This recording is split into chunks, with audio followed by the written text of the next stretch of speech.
ढाई घंटा से ऊपर हो गया, लेकिन अब हमें समय अनुमति नहीं दे रहा। अगर भगवान की कृपा करी तो इससे नहीं आप सबके बीच में अवश्य मैं कुछ कहने का प्रयत्न करूंगा। लेकिन एक समाज से जुड़ा छोटा सा चंद मिनटों में एक छोटी सी कहानी कहते हुए अपने इस प्रवचन को समाप्त करूंगा। ध्यान से सुनिए। देखने में तो कहानी छोटी होगी, सभी सुने होंगे, फिर भी बड़े ही प्रेरणादायक है।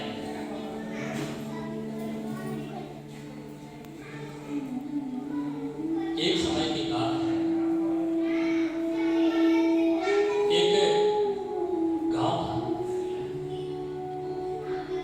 बड़ी बड़ा भव्य गांव था, जिसमें लगभग लोग 150-200 घर का लगभग बड़ा गांव था। लेकिन इस गांव में एक लंगड़ा और एक अंधा रहा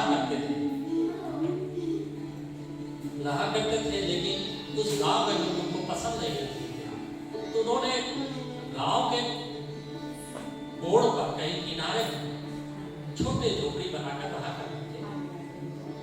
लेकिन दोनों की झोपड़ियां अलग अलग थी, अपने अपने झोपड़ी में रहते। अंधा कुछ भिक्षा मांगता, अपने जीवन चलाता, लंगड़ा भी कुछ मांगता, खाता पीता, ऐसा ही दोनों का जीवन चल रहा।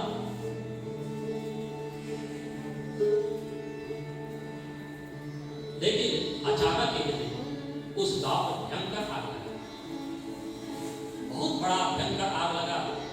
सब लोग अपने सामान को बचाने के लिए, अपने अपने परिवार को बचाने के लिए भागने लगे, और किसी ने भी उस अंधे और लंगड़े को ख्याल नहीं किया।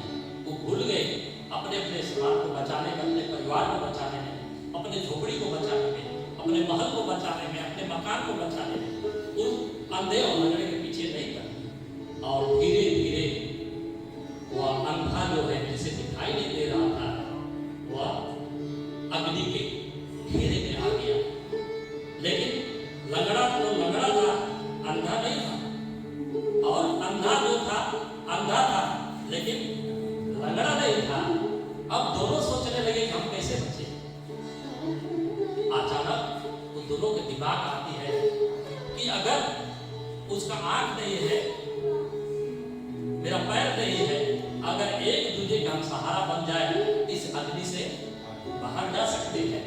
और उन्होंने ठीक ऐसा ही चिल्लाया, लंगड़ा ने चिल्लाया अंधा को, ए अंधे भाई जल्दी आ जा, तू मेरे कंधे, तेरे कंधे पर मैं बैठ जाता हूँ, मुझे दिखाई दे रहा है, तू चल नहीं सकता। इस प्रकार से दोनों को योजना बनती है और एक के ऊपर एक बैठते हैं और धीरे धीरे करके वो अग्नि से बाहर निकल जाते हैं। और निकलने के बाद में वो दोनों क्या हो जाते हैं, बच जाते हैं। इसका तात्पर्य क्या है? बहुत छोटा कहानी था, 35 सेकंड का ही तक था, लेकिन ये समाज की बहुत बड़ा शिक्षा देती है। हम उन नौजवान और समाज के बड़े लोगों से अपील करना चाह रहे हैं कि हमारी दशा वही है।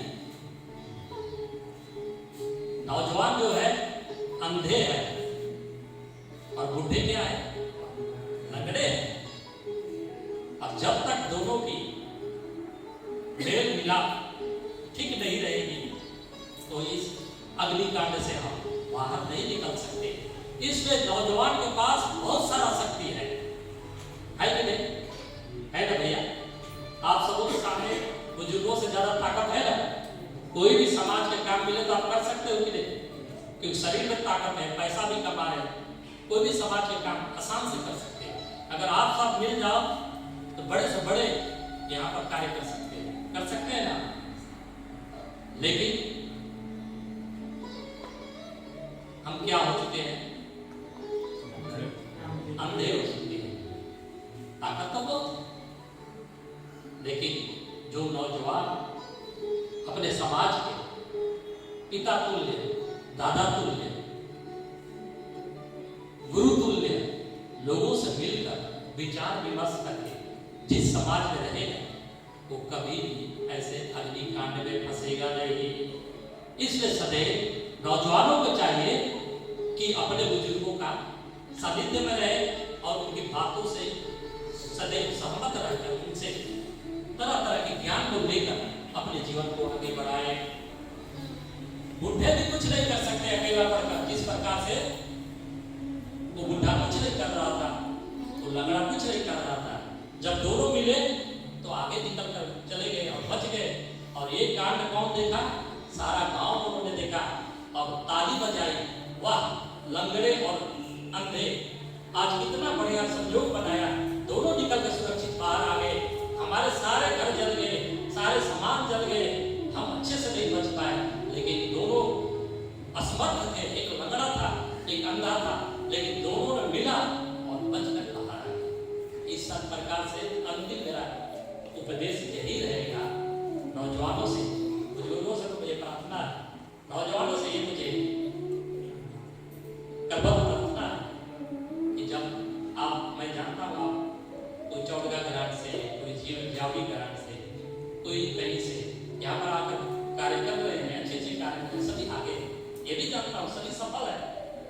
आप सभी का यहाँ पर गाँव में आना, व्यवसाय बढ़ाना, व्यापार बढ़ाना, सभी सफल है। मैं देखकर घूमकर भ्रमण किया। आज से 20 वर्ष पहले जिनकी झोपड़ियाँ थी, छोटे छोटे किराए के घर में रहते थे, आज उनके महल उठ गए। क्यों? आपने पुरुषार्थ किया, आपने मेहनत किया। ऐसे ही आप संलग्न होकर धर्म के प्रति, समाज के प्रति कार्य करेंगे तो और हमारा हिंदू समाज की आवश्यकता है और आगे बढ़ सकता है। तो आप सभी से मुझे यही प्रार्थना है, आप सभी मिलकर रहें, इकट्ठे हुए संगठन बनाइए और एक ऐसा काम कीजिए कि एक हफ्ता, मैं तो ये पता नहीं यहाँ का कैसा चल रहा है, एक हफ्ता 7 दिन का होता है ना, एक हफ्ता सुबह से लेकर रविवार 7 दिन का हफ्ता होता है। एक दिन ऐसे अच्छे दिन बनाइए कि जहाँ पर सारे इकट्ठे हो, किनके नाम पर? भगवान के नाम पर, जिसको सरकार में नहीं हो सकता। वहां पर हम इकट्ठे होंगे, भजन कीर्तन करेंगे, फिर अपने समाज के आगे बढ़ाने के विचार विमर्श कर देंगे, आदान प्रदान करेंगे, समाज में क्या जरूरी है, बहनों के लिए क्या जरूरी है, माताओं के लिए क्या जरूरी है, समाज के क्या जरूरी है।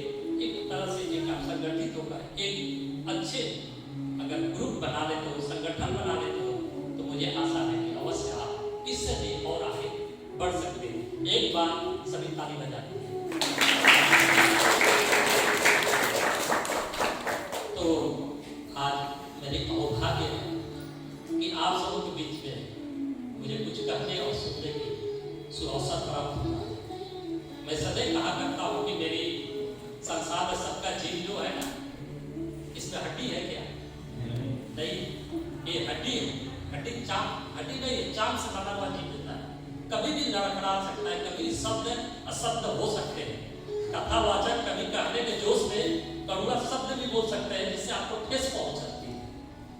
लेकिन अंदर से ये भाव नहीं होती कि आपको दुख पहुंचाए, आपकी निंदा करे।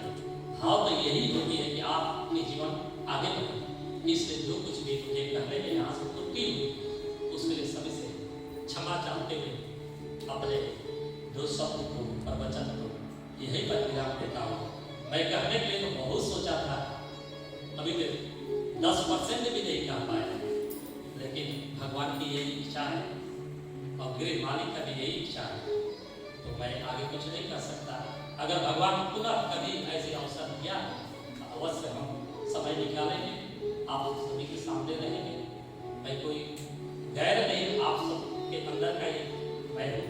यहाँ पर मेरे सारे बंधु हैं, पिता समान मेरे ससुर जी है, माता जी है, बेटी है, सभी है यहाँ पर, सब मेरे बंधु बांधव ही, जिनको नहीं पहचानता हो आज तो सबसे संबंध बन ही गया मेरा। तो कहीं भी भेंट हो अवश्य एक बार राम राम कहिएगा। और इतना कहकर मैं सबको यहाँ पर विराम देता हूँ और एक बार इस गृह मालिक को भगवान से पुनः प्रार्थना करता हूँ कि इनकी मन में ऐसी सद्भावना और बने कि आपके जीवन में कुछ लाभ हो सके। आज आपकी सद्भावना से इन सारे लोगों की घना लाभ हुआ है। तो एक आदमी के प्रार्थना से जब परमात्मा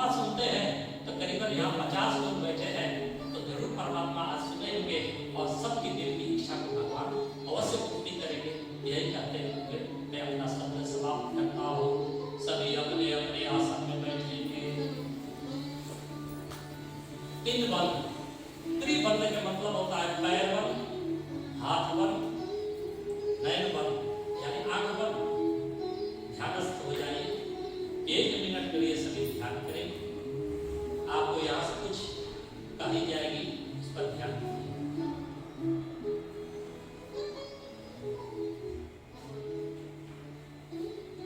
हे परम पिता परमेश्वर, आपकी असीम कृपा है कि आज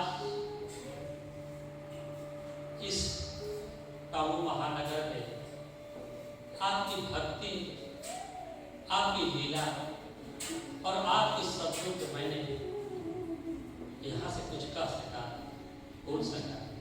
आपकी असीम कृपा है। हे परमात्मा, इन सभी भक्तों को